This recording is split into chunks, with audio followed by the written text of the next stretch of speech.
Well, hey, good evening. Welcome back to my little gardening show.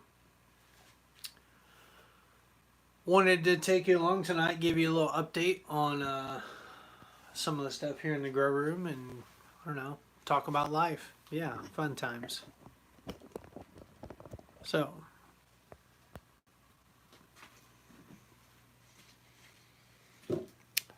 it's been a couple weeks now, and as you can see, the seedlings are doing pretty well. So, our Dallas Wilson Cuban tomatoes, and they're doing really well. We've got a couple contenders there, three or four that are, for whatever reason, outpacing the other ones. Probably because they had a bigger root ball to start with. Peppers I haven't potted up yet are all doing really well. I get a few jalapenos that I did separate out that are doing really well. The surprise, though, are the Dester tomatoes. At least what I thought were Dester. I saved seeds from Dester. I don't believe the Dester tomatoes have potato leaf foliage. I'll have to go back and look them up. I don't think it's a potato leaf tomato. Hey Frank. How's it going, man?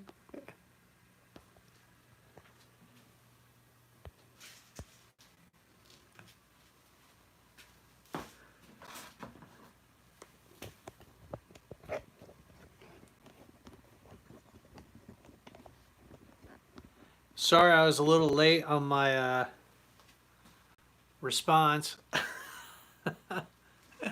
We corresponded a little bit via text, and work was kind of crazy today. At least, yeah, just there were things kind of happening throughout the day, and having to write up work instructions and I don't know, a bunch of stuff. Seemed like whenever I had a moment or whatever, my boss was coming in the office asking for something else. Oh, that's awesome, man. Hey, Stone, how's it going, man?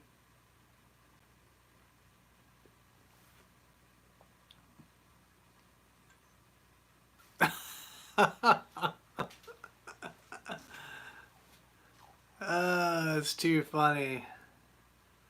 You get any turkeys yet?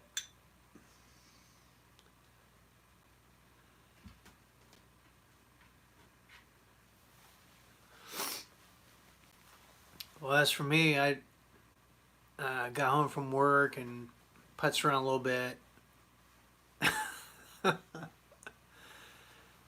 And I ended up going out to the garden because, you know, living in Southwest Ohio here, the weather is just kind of, I don't know, it's not ideal.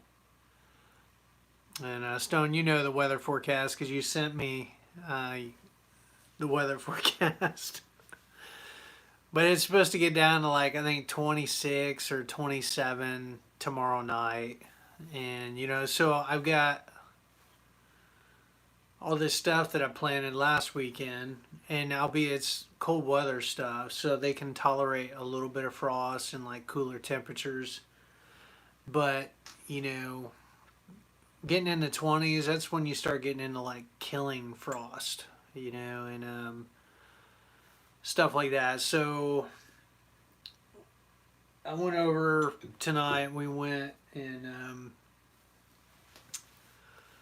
cut up a bunch of row covers. The neighbor lady who she's a widower, lives next to Dad. Anyway, she caught Dad, and she had this big roll of it's like a plastic canvas material, almost like tarp material. Um, anyway, it was long enough. We got two row covers out of it. She just gave it to Dad and said, "Hey, you can use these to cover," because she knew she had seen us this past weekend planting everything out and all that. So that was kind of cool.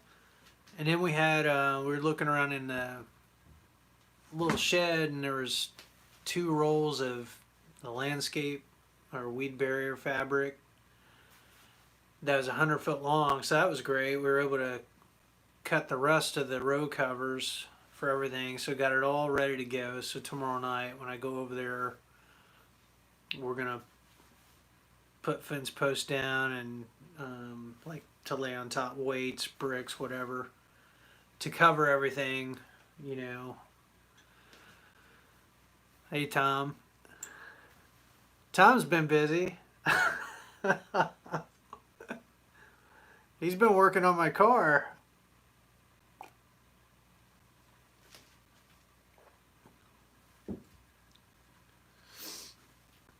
I took my car over to Tom's house this past weekend because I've been losing just a little bit of coolant. Like every 3 weeks, I have to top it off.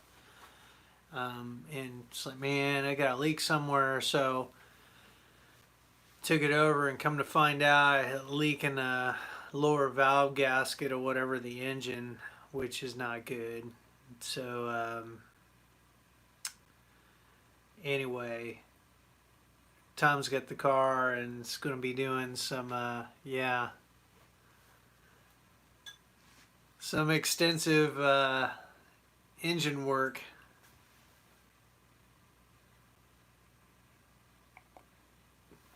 Yeah. He's replacing what? The upper gasket, lower intake manifold gasket, the upper intake, right? The belt tensioner, changing the oil, and I think there's probably maybe one other thing you're doing to it.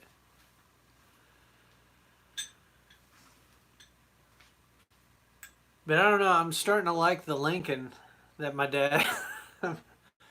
dad's car he's let me borrow that I've been taking to work. That thing's nice.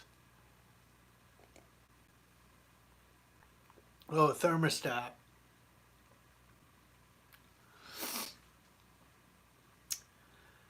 Yeah, and then the one repair we're not gonna that you don't do is that something with the tire pressure, right? And those are located in the tire, in the hubs or something. Like I got a bad sensor, so it's always telling me that my tire pressure's messed up or whatever. So I gotta hit a little button to get that warning message off. But other than that, you know. So I'm liking the Lincoln. Dad asked me if how I was enjoying it. I was like, yeah, I'm enjoying it. It's pretty nice.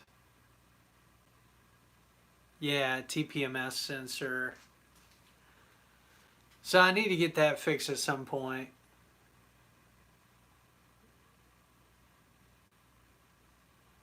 Oh, that's cool.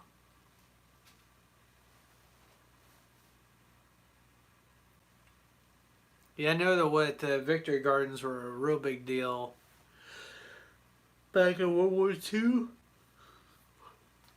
A lot of people were doing um, backyard stuff or community gardens type deal. I know in Indiana, actually, my buddy lives in Lafayette, Indiana, and they had a really neat community garden plot.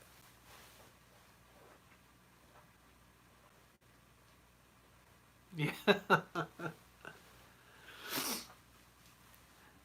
um, anyway, I don't know if they're how all that's going to work out this year with the corona going around. But I talked to another buddy today. He's a trucker and works for used to be Dean's Milk, or was it? Yeah, maybe it's Dean's Milk or Dean's Foods, and then they got bought out by somebody. So he's still doing trucking, runs a route, but he was telling me about meat. Said, hey, you need to go up to Indian Lake, and that's where you need to get some meat because it's like $2.99 a pound right now, whereas here local, I think they're wanting to sell it like $4.99.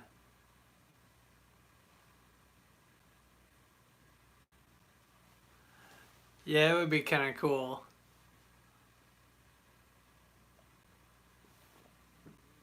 So no, I almost thought about making a little road trip to the grocery store because I guess he makes deliveries to grocery stores, and so he kind of knows which ones have the deals on things and whatnot. And so he's telling me about this today, and so kind of thought about, well, maybe I'll get up there because he said next week the prices are supposed to really spike. That I guess that Fink's Market that I was telling you guys about last time, that their prices are going to be substantially higher starting this weekend. I think it was. Yeah, so it's kind of crazy times we're living in.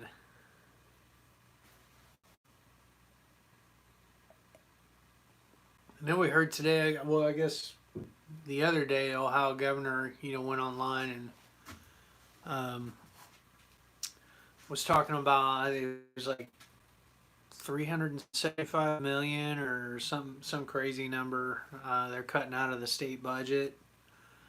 And so one of the first things was like education, like all the Medicare or Medicaid.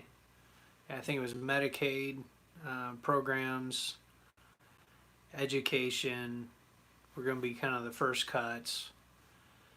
Then they were going to do stuff with state workers and a few other things, but it didn't sound real good. And it's like, man, well, I don't know how the college credit plus stuff's going to go this year then, because we've been taking advantage of that with the older kids, trying to get them dual credit to get their high school and get some of their college stuff, at least associate's level type stuff, knocked out. And I don't know if we'll be able to do that, like what the future of those programs are going to be, given the cuts and all that. So it's, yeah. Yeah.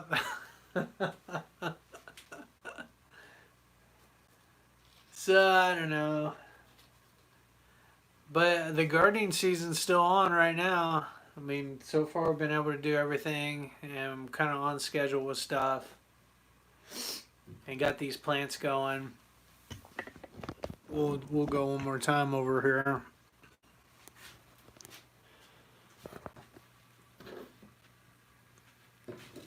So I'm interested to see what's going to happen with these because, again, they've got the potato leaf foliage, which is like a characteristic of like the pink brandywines that I normally grow as well. But these seeds were Dester, so I'm kind of wondering. And again, I don't think Dester has the potato leaves, so I'm kind of wondering if maybe they crossed. And I got a tomato that I thought was true to type, a Dester tomato, but it's got Brandywine genes. I'm real curious to see what comes about on that.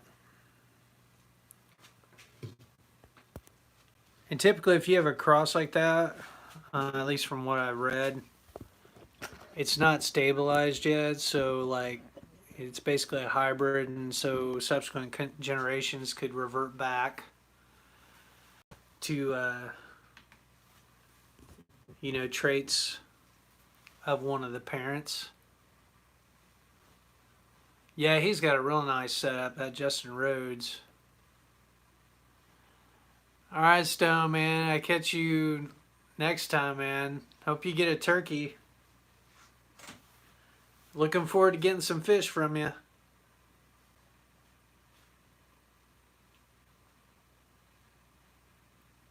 But anyway, I think for a variety to stabilize, it's got to be 7. Is it 7 generations?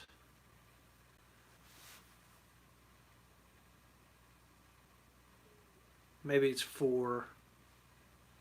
3 or 4, and 7 to be considered an heirloom or something like that. I don't know. For some reason, those numbers kind of stick in mind. But so anyway, it'd be interesting to see how that turns out. Um, Again, I need to read out. Maybe it's fine, but I'm pretty sure the Dester tomatoes didn't have the potato leaf foliage on them. Other than that, gotta lie, things are really making progress back at the house. I sent Tom pictures of that. I should send them to you, Frank. It was kind of interesting. Everything is like the leaves were pushed in like they were really like they're getting ready to hit another growth spurt, which is a good thing. I need them to get a little bit bigger over the next couple weeks so that they'll do okay, out in the garden. Tomatoes were looking good. They didn't have the purple. Like a lot of times in the colder weather, they'll start turning purple, like the undersides of the leaves and the stem will stay purple where they're having a hard time taking up phosphorus because of the temperatures and stuff. But for the most part, everything's green. And there's maybe just a little bit of purplish color in the veins of some of the leaves, but everything else is going really good. So far so good.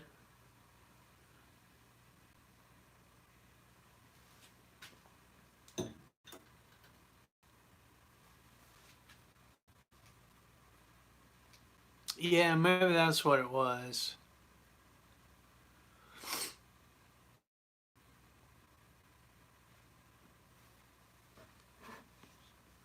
But who knows? Maybe if there was a cross there, yeah, maybe it's 3 or 4 and then 7 for it to be considered an heirloom.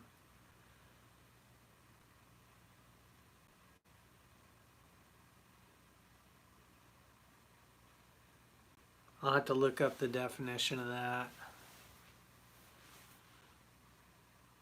But maybe I can create my own variety. I know there's breeders that do that, like intentionally, like cross stuff, and then they try to get it to stabilize, and then they have a new variety there that they can start growing. So maybe we'll try to do that.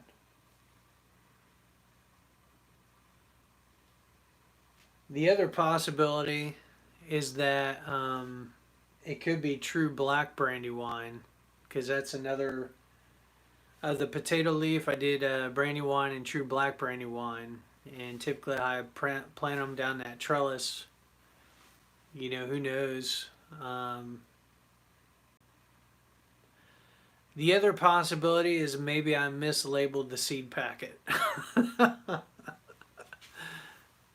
That could have happened. A lot of times busy doing stuff, and when I'm saving seeds, I try to label the napkin that I'm going to be dumping them onto. And who knows? Maybe something got mislabeled, and it's actually those actually are Brandywine tomatoes.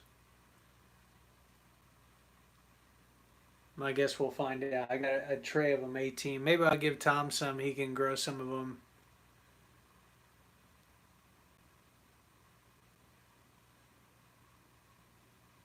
Yeah. I do have some pretty nice jalapenos. I mean, I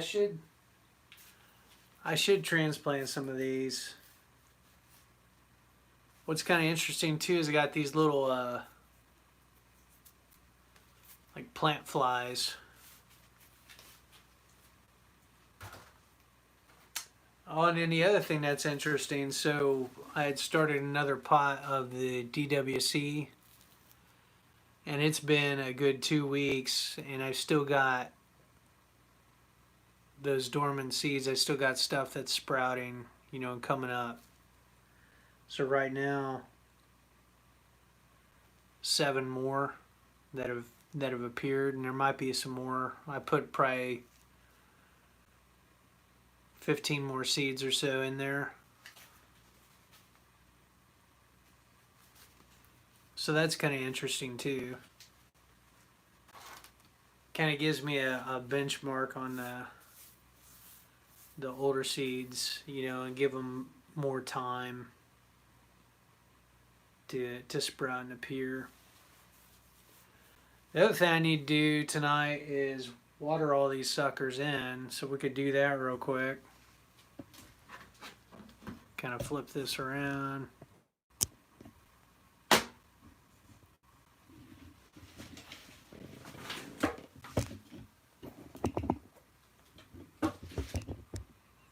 I think I'm gonna give them the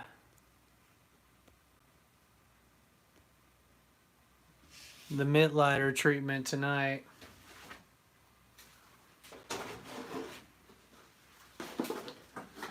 So I still got some of this constant feed. This is the original gallon I made up a couple weeks ago. It's got some of the substrate there in the bottom. Didn't cause any harm.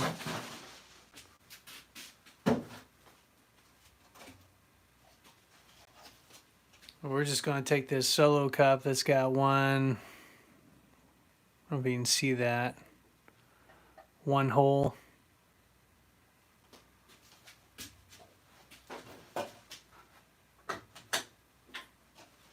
Just put my finger over the hole to block it.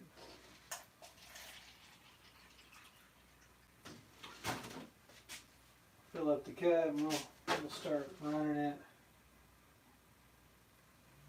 around the plants here.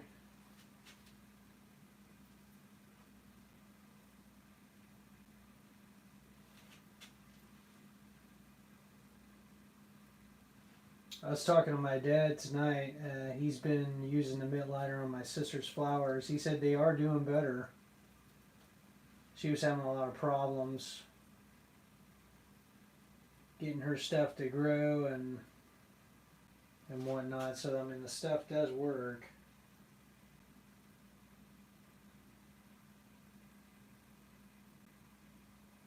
We're gonna give these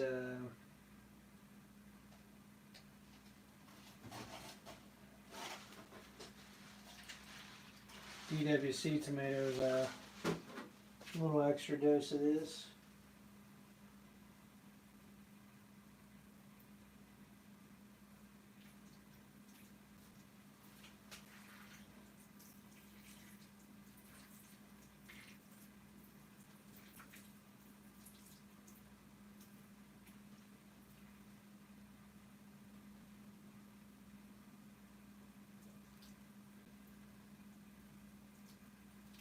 It works out pretty good.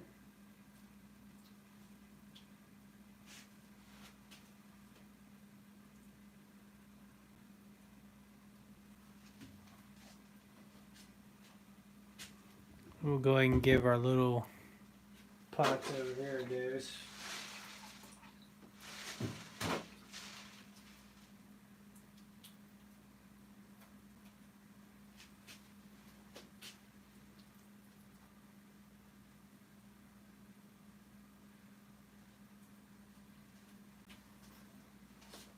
And then the extra, we'll just let that drain right back into the 1 gallon jug there.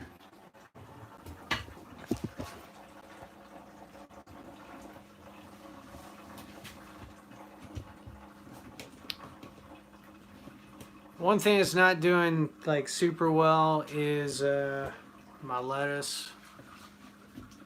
Those lettuce boxes, I think, again, lesson learned. I'm not gonna, I guess, next go around start those until probably May. Next go around, the lettuce that's in them it's kind of pithy looking, and a lot of it's because the weather was just hasn't been that good, so I've had to keep them inside or whatever, so they're not getting the light that they really need to thrive. I haven't had the room in the grow room until here recently to move stuff around, so kind of is what it is.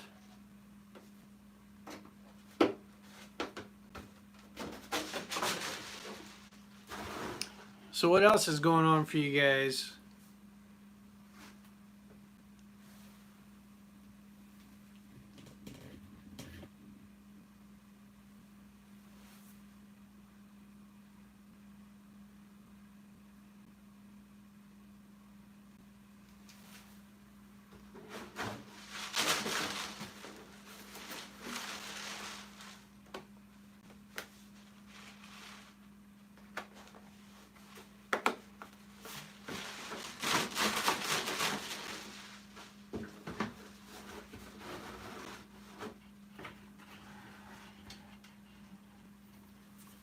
Working Wi-Fi.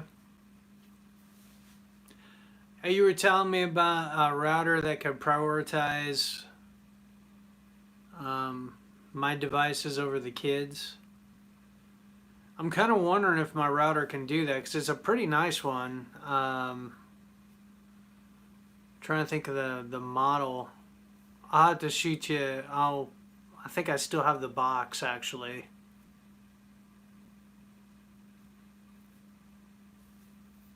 Oh, that's cool. Yeah, I got a book on the square foot gardening QoS settings. I'll have to look that up and see if I've got an app on the phone for I think it's a uh, Netgear router, I think is the kind that I've got, and I think there's an app I've got on my phone where I can actually get on there and like change settings and stuff like that.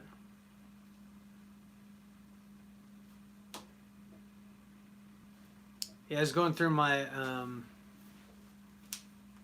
books the other day, I guess this past weekend really, and I've got quite a few books on growing stuff and whatnot. It's been a while since I've kind of referenced them or flipped through them. But the one on container gardening looked kind of interesting. I need to read up on that.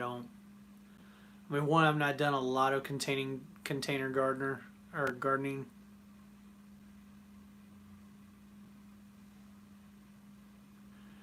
Yeah, there's a guy. What's his name? He's into the intensive gardening. John Jeavons or something. Jeavons. And he's got a series on YouTube. It's like a 9-part video series that's all about the intensive gardening method or whatnot, where everything is kind of what you're saying, maybe more densely packed than like a square foot model. And he seems to have pretty good luck with that. Like, results. I think most any system you're going to get results as long as you're attentive to it and like you're working it, and keeping an eye on things, keeping stuff watered, making sure that the plants have the essential things they need. It is pretty cool how they grow stuff. It's up in Milwaukee. Yeah. I'm trying to think of the guy's name. He's got that's neat. He's got a nonprofit, and actually, he was featured in like Time magazine. What's his name? I'm thinking he's in the Milwaukee area, but he's got this whole setup where he's basically doing aquaponics, and it's in this factory, and I guess they give tours and stuff, and so they're growing all this stuff, and then the fish are, it's a closed system, so like the water just recirculates through, and the fish provide the nutrients, through their waste and all of that, and then the plants that are in the system basically filter the water, and then by the time the water gets back, then it goes back through the system again and all of that. Maybe there's some minimal inputs, but his name will come to me later tonight.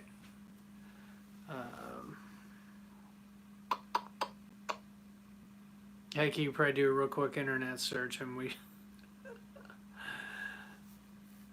Anyway, he's got a neat little organization. It's kind of like growing stuff at urban setting.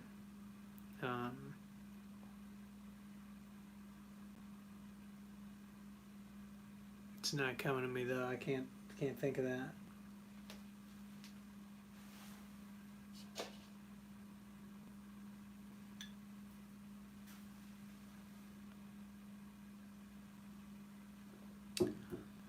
I have a little challenge this year. I'm running out of space. Like I mapped out my beds and stuff, but then I forgot about the green beans and all that, and how much like we really try to grow a lot of those. So I might have to reconfigure some things. And again, may end up redoing that tomato trellis before it's all said and done. If I'm going to do that, I've got about 3 weeks. Yeah, I need some T-frame so I can grow pole beans.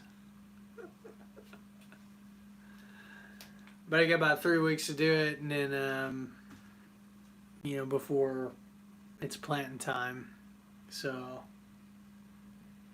which would be interesting. That'd be, Memorial Day weekend. That holiday weekend is typically when we do all the warm weather stuff. And typically it's warm, pretty warm that weekend too. Actually, I remember one year, so this was 2 years ago, we had some friends, and maybe I already shared this story.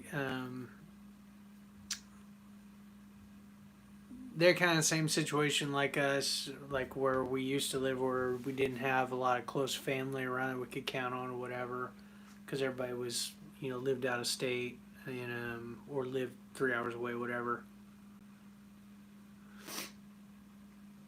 Yeah, May 15th is.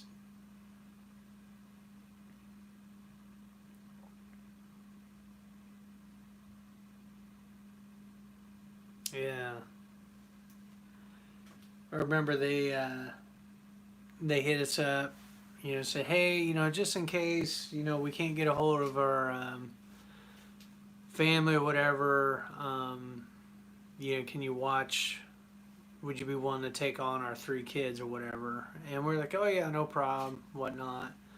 So then Memorial Day weekend, I think believe 2 years ago, my brother decided to come in and visit that weekend, so we had him. Well, I guess she went into labor at the start of Memorial Day weekend, and they didn't have anybody, so they ended up bringing the kids over, and we had the kids like that whole weekend. Well, what was real bad was the air conditioning at the house went out, and it was like, I don't know, 100 degrees, something crazy. And I mean, it was so hot that like during the day we had all the shades like pulled, like lights are out, the house is completely dark. We're trying to keep things cool, just laying low. And these kids were, bless their heart, and they had never been away from home. Their parents, really kept them. Yeah. Kept it there. It was just, I don't know, it was comical. And my brother, we ended up going to Walmart and picked up like, I don't know, it was like 5 or 6 box fans.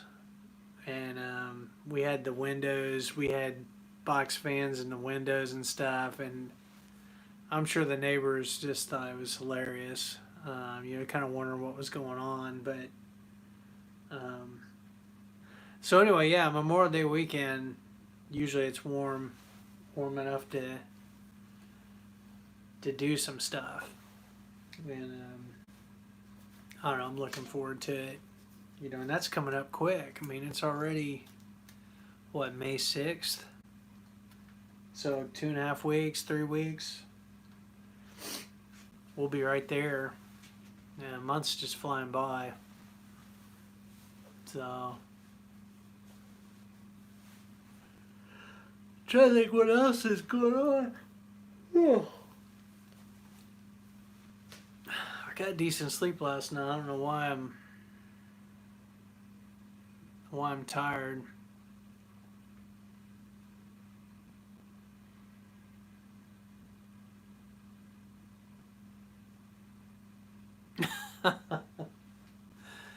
Well, so far I've done nothing.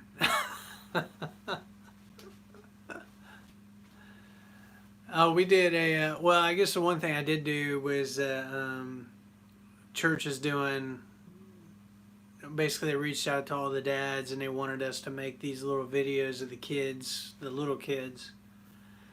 saying Happy Mother's Day or whatever, and then they're gonna make kind of like a montage or whatever. Um, Splice everybody's videos together, kind of make a little video like a tribute to mom. We'll typically do flowers and grill out or something like that. So there's a greenhouse that is pretty close to us, um, and they usually have really nice arrangements and stuff like that. So we'll probably get something like that. She, my wife, enjoys flowers and that, so we probably um, do something like that for her for Mother's Day. My dad is going down to Evansville to put flowers on my mom's grave because she passed away in 2014 and all that, which I think you guys knew. I kind of shared that little story. So he's going to do that. He tries to get down there once or twice a year because he's still like my dad's side of the family's all still down there. My dad lived there for like the majority of his adult life up till 5 years ago. And so he's actually planning on getting together with people because I guess Indiana, they don't have the restrictions, as many restrictions, at least it doesn't sound like, as Ohio does on like businesses and things like that. So I think he's planning on um, getting out and having fun, getting around people,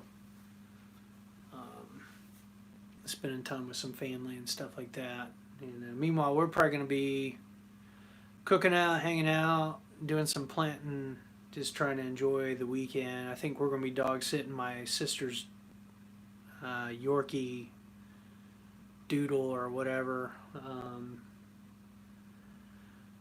Dog's super smart, but is one of those lap dogs that's like super needy. And I don't know. I mean, I kind of have a love hate relationship with dogs. Um, Mostly because I used to be a mailman, and and then also growing up, you know, I had a friend whose dad trained German shepherds, you know, for the police and all that, and we had some like not so good run-ins with these dogs that he was training. In fact, I've got a scar on my arm where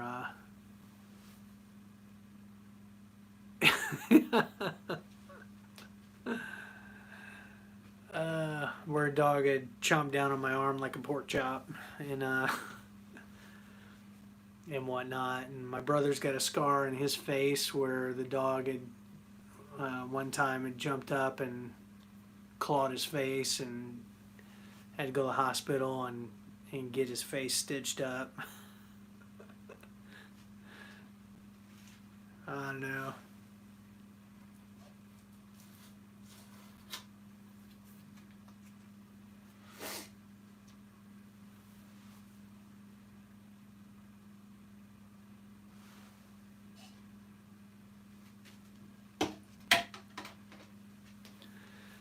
But other than that, I don't know.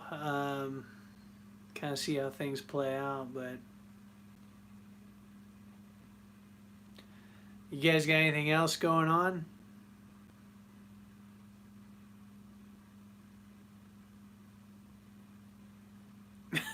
Yeah. Shoot. At least big dogs. Like big dogs, I'm a little leery of. I mean, you can kind of tell. Certain dogs are really happy, go lucky, friendly, and it's fine being around them. But I've had enough run-ins with dogs that just not good. I remember one time I was delivering mail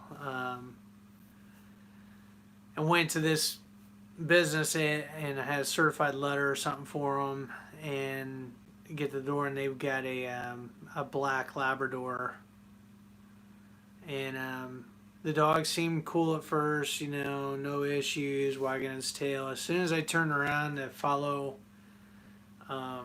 the customer because they were going to get a pin or whatever. I heard this growl, and the dog tried to nip me in the rear, and ended up getting the bag instead, and then just went nuts, and the owner had to restrain him and all that. So several incidents like that. There's another one where so I was delivering kind of in a rougher neighborhood, and I get to this house, and there's like three pit bulls that come running out the front door, and the fence is only like maybe 3 foot high. Like it is this little like kind of token wooden fence. I thought it was dead meat, but fortunately yeah. But fortunately, the owner was like right there, like came out right after him, and I guess he had pretty strong command of the dogs. I mean, he kind of, barked a command, and they relented from jumping over the fence at me, which was good. And then I had one where I was walking across this open field. I was on this deadhead relay, and there was a big shepherd mix or whatnot that saw me and started making a beeline running towards me. And the only thing I could think to do was to just charge the dog, because I had nowhere to go. And so that's what I did. I started running. As the dog's running towards me, I was running towards the dog, and it freaked the dog out, and it turned off and took off the other way. So kind of escape that way. But yeah, it's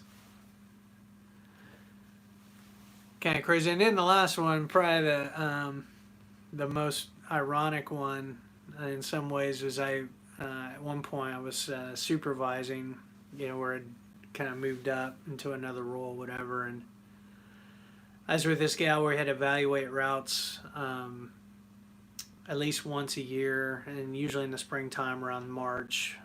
April is when we tried to do it, and we tried to evaluate them when they had like the volume that they typically would have or whatever. So anyway, I was out with her, and we get to this park point. We're about midway in her route, and get to a park point, and she's like, "Here you go," and she hands me a container of pepper spray, basically. I was like, "What?" Why'd you hand me that? And she's like, "Well, you might need it on this one. There's one house in particular that they got kind of a bad dog, so just in case." So we're going along, and she's delivering and whatnot, and I see out of the corner of my eye this, like, just the back end of this dog that darted, and it was, a fence that was pretty tall, probably 5-foot fence, and darted behind the house. And we get up, and then all of a sudden it comes running out from the other side, where I guess the gate on the other side of the house was open, and it was a pit bull.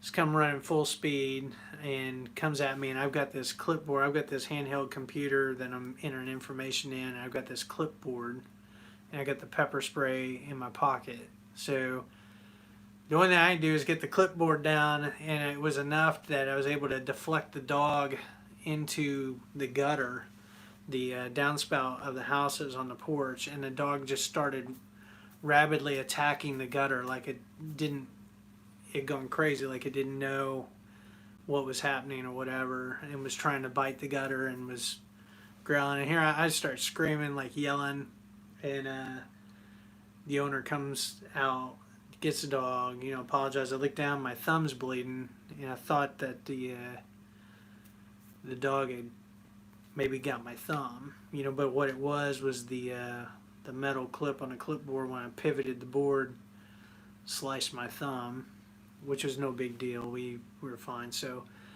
well, anyway, make a long story short, we get there, and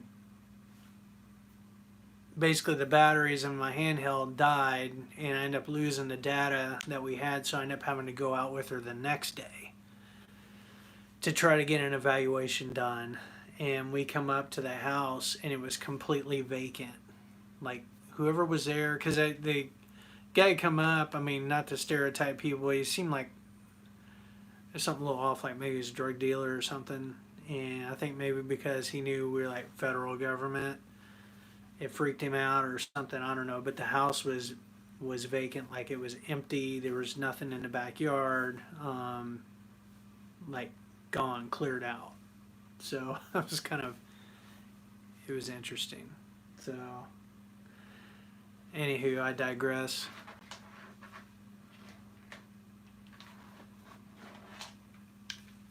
Yeah, it's good you haven't had any issues with dogs like that. And neither is the rest of my family. Like everybody else in my household's like cool with dogs. Like they've house sat for people who've had big dogs and this, that, and the other. But for me, no, I just soon pass. I don't. Yeah, they packed up the whole meth lab and left. I think that's what happened.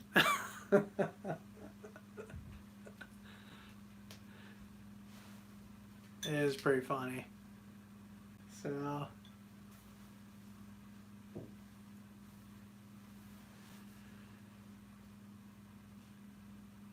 yeah, it's kind of funny the things that happen to you early on and whatnot that kind of shape,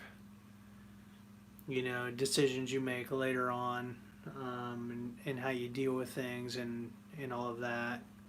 And they say like by age 8, maybe it's 8 or 9, that kids' personality is pretty well set, how they deal with things. And oh, you saying good night? Mm-hmm. Love you, Daddy. Love you too, honey.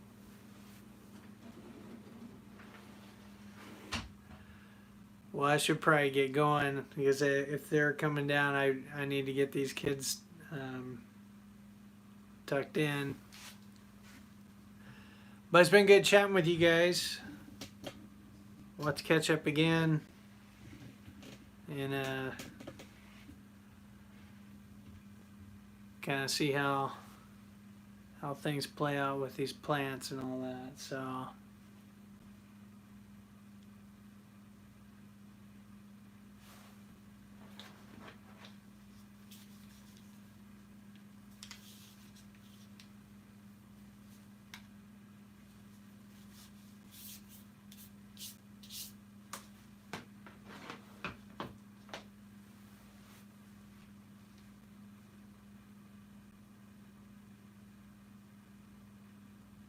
I'll probably hit yeah, you too, Frank, and I'll try to hit that study with you. I was able to listen to the intro and the first segment of it this morning, which is good, and hopefully you like it. He's kind of old school, but pretty solid, like doctrinally and stuff like that.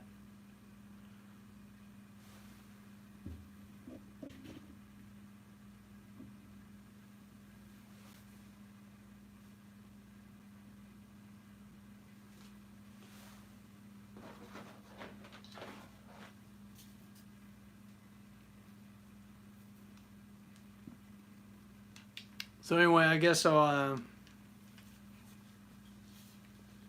catch you all next time. Happy gardening.